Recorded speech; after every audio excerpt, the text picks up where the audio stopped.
In this short video, I will give you step-by-step instructions to give you the knowledge, a tools list, and torque specs to get the job done. If this video is helpful and saves you time, please subscribe and leave a comment below. Thanks for watching. In this video, I'll be showing you how to change the engine oil in a 2014 Buick LaCrosse 3.6 liter. Here is a list of the other vehicles this video will work for. To get started, open the hood, locate the oil cap and the dipstick.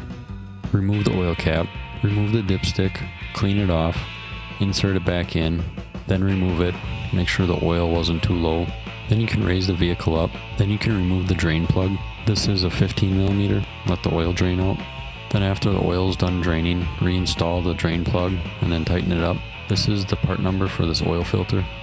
Then locate the oil filter, then use an oil filter wrench to remove it, let it drain out. Then reinstall the new oil filter. Then lower the vehicle back down, then fill it up with oil. This vehicle takes 6 quarts of 5W30. Then reinstall the oil cap. Then start the vehicle, let it run for 5 to 10 seconds. Then check your oil level, make sure it's at the proper level. And if you're going to be rotating your tires, the lug nuts are a 22mm and they're torqued to 110 foot-pounds. And to reset the oil light on this vehicle, turn the vehicle on. Locate these arrow keys on the right side of the steering wheel. Navigate through the menu until you see this remaining oil life. Press and hold the check mark until it goes to 100%.